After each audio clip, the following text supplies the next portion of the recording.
இந்த எஃப்சிஆர்ஏக்குள்ள வந்து பார்ட்டி ஃபண்டுன்ற விஷயங்கள்லாம் வருமா? இப்போ சிறுபான்மை வாக்குகள்லாம் தாவேக்காக்கு போயிடுச்சு. நான் ஏன் இப்போ பாஜக பார்லிமெண்ட்டை நடத்த விடாம பண்ணதுல நம்முடைய வரி பணம் 175 கோடி ரூபாய் விரயமாயிருக்கு. 2 குழந்தைகள் பள்ளியில மது வரும். அவர்களுக்கு அதோடைய பின் புலம் தெரியுமா? நாளைக்கு அவர்கள் ஒரு தாய்மாரா வர வேண்டியவங்க. அதனால ஐயோ பெண்களே மது அன்றாங்க. இல்லை, இன்னைக்கு காலம் மாறிடுச்சுங்கிறது உண்மைதான். இல்லை, நீங்க தான் முதல்ல சொல்லியிருந்தீங்க அவங்களோட எதிர்காலத்தை யோசிக்காம அவங்க வாட்டுக்கு. அதை நான் சொல்ல வர்றது, ஆசிரியர்கள், பேராசிரியர்கள், கல்லூரி முதல்வர்கள் இன்ஃபுளுசர்ல கூப்பிட்டு வச்சு இது பண்றாங்க. அந்த பையன் வரும்போதே ஒரு 100 பொண்ணுகள் கத்துது. அவங்கள்ட்ட நீங்க எந்த கருத்தை கொண்டு போய் இது பண்ணுவீங்க? சினிமா பாட்டு போட்டு ஆடுறேன்னா கொஞ்ச நேரம் அப்படி பார்த்துட்டு அந்த அதிகாரி கூப்பிட்டு 2 வாரம் இந்த அபிஜித் ஆரம்பிக்கிறது மட்டும் 2.5 கோடி பேர் வர்றாங்க. அப்போ அதுக்கு எவ்வளவு பணம் செலவாகும்? அதை எப்படி ப்ரொமோட் பண்றாங்க? அந்த ப்ரொமோஷன் யாரும் செலவு எதை அவர் திருட்டுன்னு கண்டுபிடிச்சி நடவடிக்கை எடுக்கிறாரோ அது அவர் செஞ்ச தப்புன்னு கொண்டு வர அளவுக்கு டெக்னிக். வெளியே தெரியாத அமைச்சர்கள் பேர் வந்து வரல. ஆனா வெளியே தெரியக்கூடிய பேர் எல்லாமே வருது. ஏன் வருது? ஏன்னா இவர்கள் அந்த அடிப்படையில கை வைக்கிறாங்க. வெளியே தெரியாதவங்க பேர் ஏன் வரலன்னா,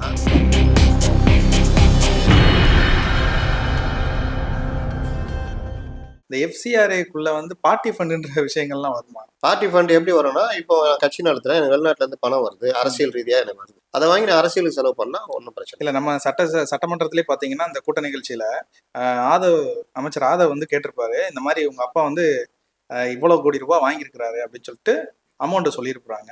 ஸோ அதை பார்ட்டி ஃபண்டா வந்தீங்களா? எதுக்கு இந்த கம்யூனிட்டி இருந்து வாங்க? எப்படி எஃப்சிஆர்ஏ வருது? உள்நாட்டுக்குள்ளதானே கொடுத்துக்கிறாங்க. அது பேரே ஃபாரின் கரன்சி. அதுதான் அந்நிய முதலீடை ரெகுலேட் பண்றது. அதுதான் எஃப்சிஆர். இது உள்நாட்டுக்குள்ள நீங்க வாங்குறது அது தனி. அதுக்கு ஈடி இருக்கும், இன்கம் டேக்ஸ் இருக்கும், இன்னும் பல விஷயங்கள் இருக்கும். அது வேற. வெளிநாடுகள்ல இருந்து வாங்குறாங்க. இப்ப கூட ஏடிஆர்னு சொல்லுவாங்க. அந்த ரிப்போர்ட் பாக்குறது, இந்த தேர்தலுக்கு முன்னாடியும் பின்னாடியும் ஒவ்வொரு அரசியல் கட்சி எவ்வளவு பணம் வாங்குச்சுன்னு உங்களுக்கு தெரியுமா? திமுக 365 கோடி ரூபாய் வாங்கியிருக்கு. தமிழ்நாட்டிலே ஹையஸ்டா வாங்கினது அதுதான். 500 சம்திங். அது 2 காலாண்டுக்கு சேர்த்து வரும். ஓகே. இல்ல 365 கோடி. 23, 24, 24, 25, 25, 26. இதுல 24, 25ல 60 கோடி வாங்கியிருக்காங்க. 25, 26ல 300 சில்லற கோடி. 300 சில்லற கோடினா எப்படி இதெல்லாம் வருதுன்னா, தேர்தல் ஆணையத்துல நீங்க நிதி வாங்குறது கணக்கு காமிக்கணும். 20,000 ரூபாய்க்கு மேல வாங்கிட்டீங்கன்னா வித் ஆதார் என்ன டீட்டெயில் சப்மிட் பண்ணணும். இவங்க 300 கோடி ரூபாவை ஆதார் டீட்டெயிலும் இல்லை, இதுவும் இல்லை, கேஷாவே வாங்கியிருக்காங்க. அது ஏடிஆர் ரிப்போர்ட்லேயே வந்திருக்கு. எந்த ஊடகமாவது அதை பற்றி விவாதம் நடத்துனாங்களா? பண்ண மாட்டாங்க. அப்போ இந்த மாதிரி விவகாரங்கள்லாம் நீங்கள் கண்காணிச்சுக்கிட்டே இருக்கிறாங்க கவர்மெண்ட்டு. என்ன ஒரு துரதிருஷ்டம்னா, இன்னைக்கு இருக்கிற மத்திய அரசும் பல விஷயங்களை எடுக்கிறாங்க. எடுத்து அதை வச்சுக்கிட்டு காரியம் சாதிக்கிறாங்க. இவ்வளோ இருக்கு, இப்படிலாம் பண்ணியிருக்க, எடுத்து வச்சு மிரட்டுற மாதிரி தான். என்ன சொல்கிறேன், பொலிட்டிக்கலாக அவங்களுக்கான விஷயங்களை சாதிச்சுக்கிறாங்க. அது எப்படி சரியாக இருக்கும்? நீங்கள் சரி பண்ணணும்னா அதற்கேற்ற நடவடிக்கை போகணும். இன்னைக்கு இந்த கவர்மெண்ட் மாறின பிறகு வந்த புது கவர்மெண்ட்டு இந்த ப்ரிடிகேட் அஃபென்ஸ்ன்னு சொல்லுவாங்க. ஒரு அஃபென்ஸ் இருந்தால் தான் அது மேலே இடியோ ஏதோ வர முடியும். அந்த ப்ரிடிகேட் அஃபென்ஸ் சொல்லிட்டு அவங்க வழக்கு போடுறாங்க. லஞ்ச ஒழிப்புத்துறை அதெல்லாம் வழக்கெல்லாம் போடுறாங்க. ஒன்றுத்துல கூட இடி வரலாம். அப்போ இந்த மாதிரி இது உள்நாட்டுக்குள்ள. நான் சொல்றது வெளிநாட்டு முதலீடுகளே, நீங்கள் ஒரு போதை மருந்து வித்த பணம் உள்ள வருது, இங்கே வாங்கிட்டு அது ஆயுதமாக மாற்றி கடத்துகிற வேலை பண்ணுறாங்க. அப்போ அந்த ஆயுதமாக மாற்றி கடத்துகிற வேலையை ஒருத்தன் பண்ணுவான். அவன் கல்வியோ இல்லை ஒரு தொண்டு நிறுவனமாகவோ ஏதோ நடத்துவான். அவனுக்கு அந்த பணத்தை வந்து அப்படி தொண்டு நிறுவனம் அந்த மாதிரி காமிச்சிக்குவான். அந்த பணத்து செலவு வந்து பார்த்தீங்கன்னா இந்த மாதிரி ஆயுதங்களை வாங்கி கடத்தி அனுப்புவான். இல்லை உள்நாட்டில் நம்ம நாட்டுக்கு இறையாண்மைக்கு எதிராக செயல்படுகிற குழுக்களுக்கு உதவி பண்ணுவாங்க. அது வெளியே தெரியாது. நம்ம அது கல்வி நிறுவனம் நினச்சிட்டு இருப்போம். அது வந்து இதாகும். இன்னைக்கு பல கல்வி தந்தைகள் இந்த வேலையை செய்கிறாங்களே. போன ஒரு 10-20 வருஷத்துல பார்த்தீங்கன்னா சாதாரணமாக ஒரு 10-15 பேரை சொல்லலாம். அந்த வேலைலாம் நடக்குது. இது எல்லாத்தையும் எஃப்சிஆரை கட்டுப்படுத்துது. அப்போ கட்டுப்படுத்தும் போது இவர்களுக்கு இடிக்குது. சிறுபான்மை கல்வி நிறுவனங்கள் நடத்துறதுல எந்த கவர்மெண்ட்டுக்கும் பிரச்சனை இல்லை. சிறுபான்மையினர் மற்ற சேவைகள் பண்றதுல இல்லை. ஆனா எதுக்கு நிதி வாங்குறேன்னா அதுக்கு பண்ணுங்கன்றாங்க. ஆனா இவர்கள் வேற எதுக்கு பண்ணும்போது தான் இங்க பிரச்சனை வருது. இப்போ நான் வந்து கல்விக்கு வாங்கிட்டு மத மாற்றம் பண்ணலாம். அப்ப அவங்கள வந்து அரசியல் கட்சிகளும் பயன்படுத்திக்க தான் செய்யும். ஏங்க அரசியல் கட்சிகள் அந்த வேலை தானே பண்ணணும்.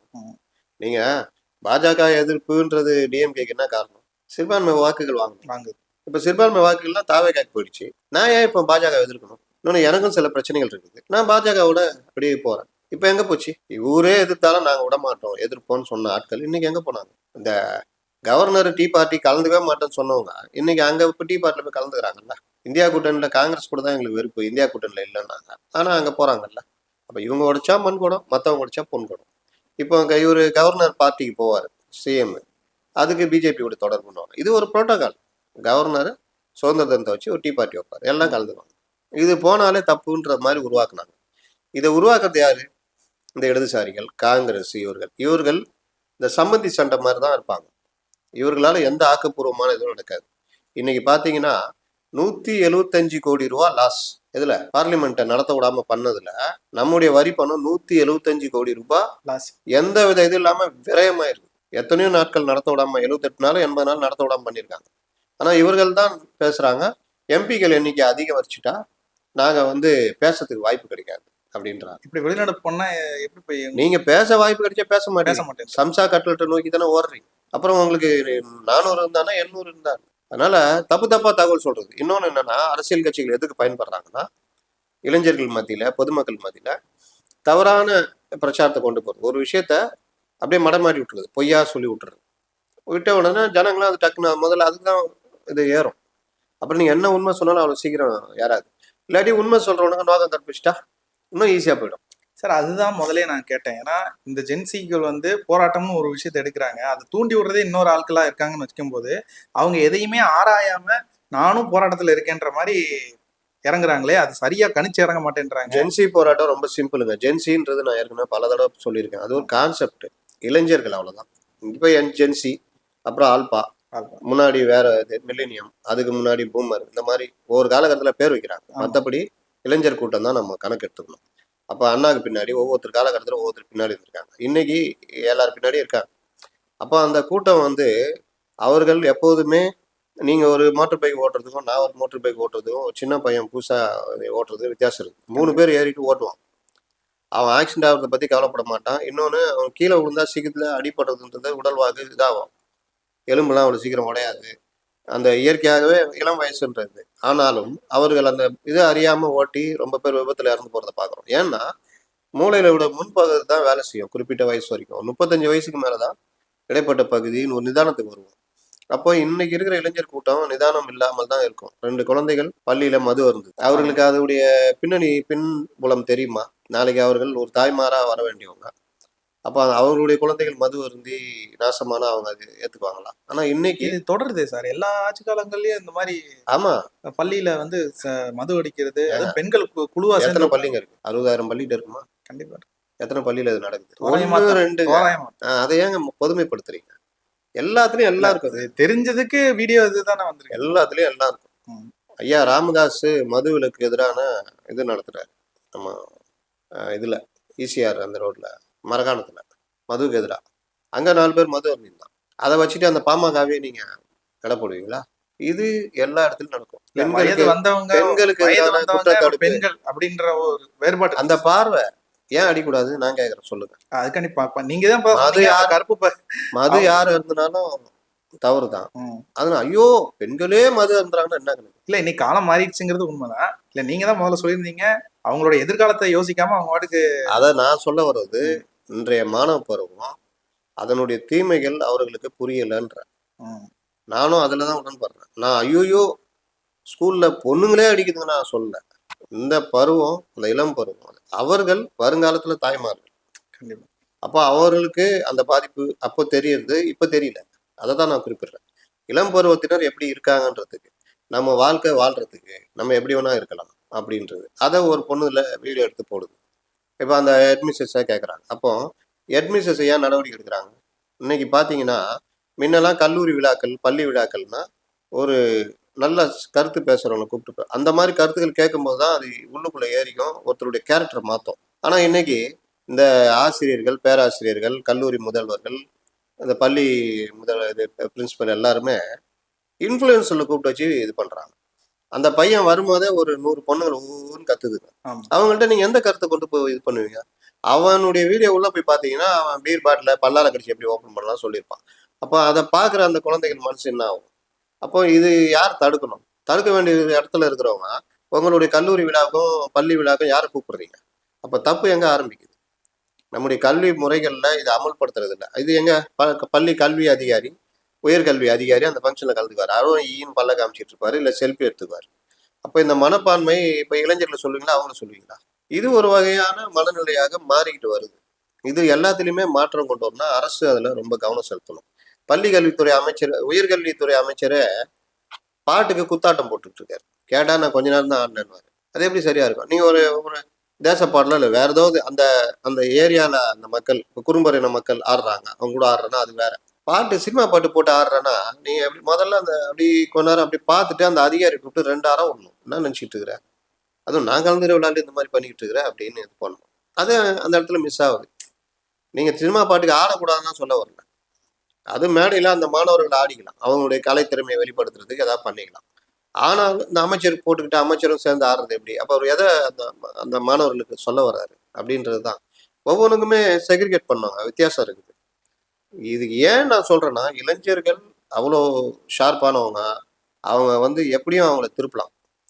அதை இவர்கள் இப்படி திருப்புறதுக்கான இது. இப்போ இந்த இளைஞர் கூட்டத்தை குறி வைக்கிறாங்க. இளைஞர் கூட்டத்தை குறி வைக்கிறான்னா நேபாளில் நடக்குது, ஸ்ரீலங்காவில் நடக்குது, இந்தியாவில் நடத்தணும். ஆனாலும் ஒரு முத்து ஆரம்பிக்கிற மூட்டைப்பூச்சி முன்னேற்ற கழகத்துக்கு 500 பேர் கூட வரமாட்டாங்கன்னா, ஏன் ஒரு அந்த அபிஜித் ஆரம்பிக்கிறதுக்கு மட்டும் 2.5 கோடி பேர் வர்றாங்க? அப்போ அதுக்கு எவ்வளோ பணம் செலவாகும்? அதை எப்படி ப்ரொமோட் பண்ணுறாங்க? அந்த ப்ரொமோஷனுக்கு யார் செலவு? அப்போ அபிஜித் எங்கே இருக்காரு? 3 வருஷமா எங்கே இருந்தார்? அவர் யாருடைய கைப்பாவையாக மாறப்பட்டிருக்கலாம்? அபிஜித்துக்கு ஏன் வாங்சுக்கு ஆதரவு தர்றாரு? வாங்சுக்குன்றவர் யாரு? அவர் ஏன் எஃப்சிஆரை எதிர்க்கிறாரு? அவர் ஏன் சைனாவுக்கு போனாரு? அவர் ஏன் பங்களாதேஷ் போனாரு? அவர் யாரு? இப்படி எல்லாத்தையும் எடுத்தா எத்தனை பேர் இது எடுப்பாங்க? அவங்களெல்லாம் அதெல்லாம் கணக்கில் வாங்சுக் எப்பேற்பட்ட ஆள் அப்படின்னு ஊடகங்கள்ல பேச வைப்பாங்க. பொசசி பாசப்போலன்னு சொல்லி முடிச்சு விட்டுறாங்க சார். அதான் ஊடகங்கள்ல பேச வைப்பாங்க. நீங்க 4 ஊடகம் 10 வச்சுட்டா போதும், 400 ஊடகம் அதை பத்தி கவலைப்படாம எடுத்து போடுவான். அவன் துட்டு வாங்க மாட்டான். அவனுக்கு தெரியாது. அவனுக்கு பேஜு வாங்சுக் ட்ரெண்ட் என்னப்பா, வாங்சுக் பத்தி போட்டா போடு. அதுல அவனுக்கு கிடைக்கிற ஒரு 1000 ரூபாய் 2000 ரூபாய் பேஜ், அவ்வளவுதான். ஆனா இது திட்டமிட்டு 4 ஊடகம் கொடுத்துருக்கோம். இந்த மாதிரி விஷயங்கள்லாம் இருக்குங்க அது பின்னாடி. இது எல்லாத்துக்கும் பின்னாடி நிதி இருக்குது. அந்த நிதியை ஒழுங்குபடுத்துற வேலை தான் எஃப்சிஆர்ஏ வேலை.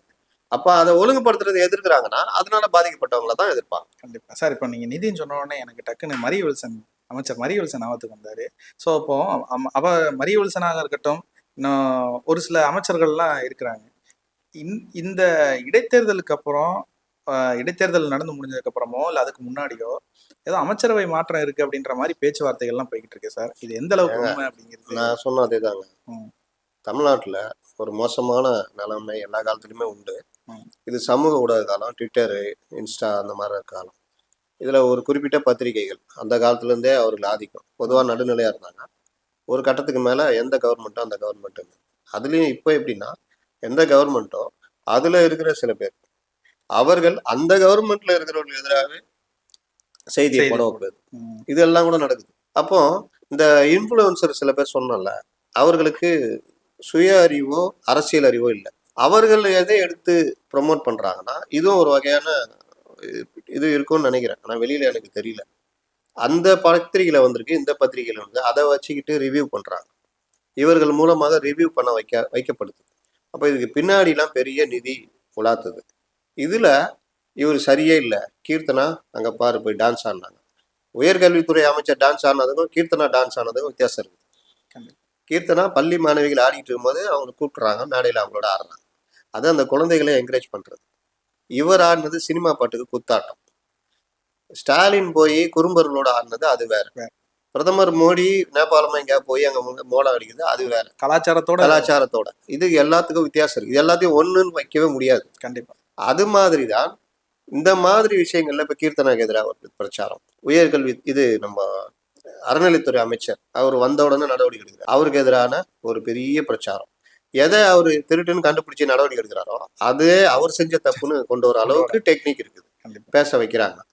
இது இல்லாம விக்னேஷ் மதுவிலக்கு அமைச்சர், அவருக்கு எதிராக திட்டமிட்டு அவதூறு 2-3 பெரிய பத்திரிகைகளே எழுதுது.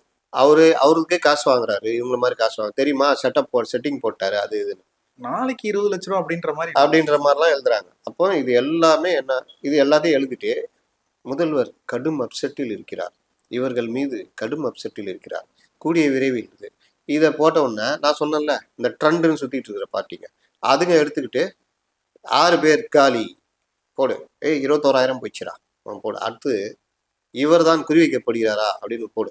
இப்படி பேஜுக்காக இந்த மாதிரி தான் பரப்பப்படுது. உண்மையிலேயே பார்த்தா கீர்த்தனா காலின்னாங்க. கீர்த்தனா முதலீடு நேற்று நடந்திருக்கு. இது ஒரு முதலமைச்சர் இதை விரும்புவாரா, இல்ல கீர்த்தனாக்கு எதிரான பிரச்சாரம் இதான் இப்படின்றது? இன்வெஸ்ட்மெண்ட் தான்.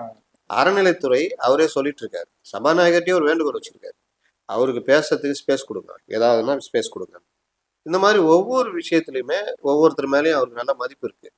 எல்லாத்துக்கும் மேல இப்போ நீங்க ஒரு ப்ரொடியூசரா ஒரு இதில் ஜாயின் பண்றீங்க, நிகழ்ச்சி எடுத்தோன்னே உங்க எம்டி இல்லாட்டி உங்க ஹெட்டு கூப்பிட்டு சொல்றாரு, நிகழ்ச்சி சரியா போல, நீங்க கொஞ்சம் இம்ப்ரூவ் பண்ணி கொடுக்கணும் அப்படின்னு.